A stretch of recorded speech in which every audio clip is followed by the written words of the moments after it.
Hello everyone, welcome back to my channel. So here is a continuation of part 1. ఎవరైనా part 1 కనుక miss అవుతే డెఫినెట్గా చూడండి. నేను లింక్ కూడా డిస్క్రిప్షన్లో ఇస్తాను. అండ్ ఇది నా లాస్ట్ డే, సో చాలా సాడ్గా ఉంది, బట్ వెళ్ళక తప్పదు. And at the same time ఇక్కడ వచ్చేసి మా మదర్ నా హెయిర్కి ఆయిల్ అప్లై చేస్తున్నారు. ఎందుకంటే నేను అసలు ఆయిలే అప్లై చేయను, దానివల్ల నా హెయిర్ చాలా డ్యామేజ్ అయిపోయింది. రెగ్యులర్గా ఆయిల్ అప్లై చేయాలి, బాగా మెయింటైన్ చేయాలి అని చెప్పి చెప్తూ ఉంది మా మమ్మీ. వాళ్ళు అంతేలే, ఇంకా వాళ్ళు చెప్పింది మనం వినాలా.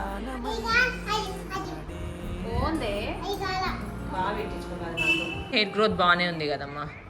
ఫస్ట్ నేను ఆయిల్ మా అమ్మకి ఎన్ని పనులున్నా కానీ రుది పాపకు మాత్రం పక్కన మా అమ్మ ఎప్పుడు ఉండాల్సిందే. తనకి తినిపించడం అయిన తర్వాత మా మదర్ ఫిష్ ఫ్రై చేస్తున్నారు. అప్పటికే ఇంకా మా మదర్ చికెన్ అండ్ మటన్ కూడా ముందే ప్రిపేర్ చేసుకొని పెట్టారు. సో అలాగా అందరం సరదాగా కలిసి ఇంకా లాస్ట్ డే కదా అని చెప్పి లంచ్ చేసాము.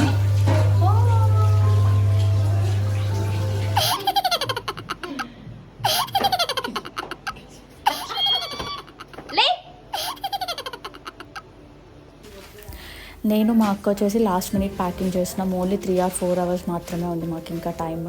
మా రుది పాప అసలు ప్యాక్ చేసుకొని ఇవ్వట్లేదని తను బయటికి పంపించేసి లాక్ చేసుకొని ఇంకా మొత్తం ఫాస్ట్గా ప్యాక్ చేస్తూ ఉన్నాము. ఓన్లీ ఫుడ్ ఐటమ్స్ వచ్చేసి మాకు 24 to 27 kgs పడింది. ఇంకా కొన్ని ఎక్స్ట్రా డ్రెస్సెస్ ఉంటే ఇంకా అక్కడే పెట్టాల్సింది వచ్చింది. ఇప్పుడు ఎందుకులే, మళ్ళీ నెక్స్ట్ మంత్ ఎలాగో మళ్ళీ మా మమ్మీ కొన్ని ఫుడ్ ఐటమ్స్ అవన్నీ ప్యాక్ చేసి పంపిస్తారు.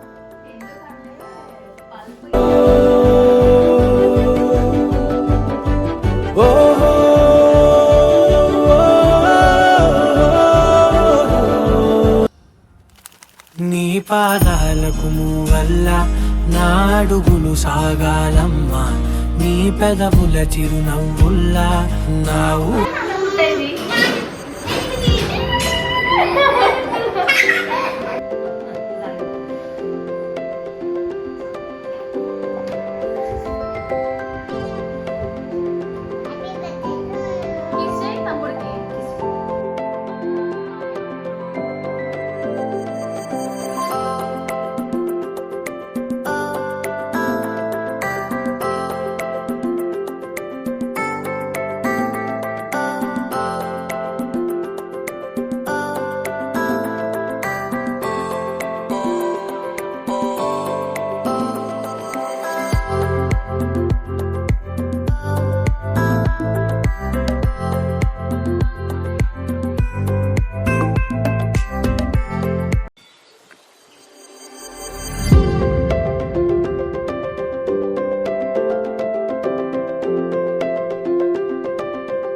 సో అలా నా 4 days మా మమ్మీ వాళ్ళ ఇంట్లో అయిపోయాయి.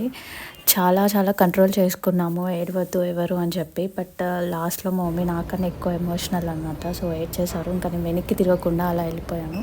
బట్ తప్పదు, వెళ్ళాల్సిందే. Hope to see them again very soon. Thanks for watching. See you in the next video.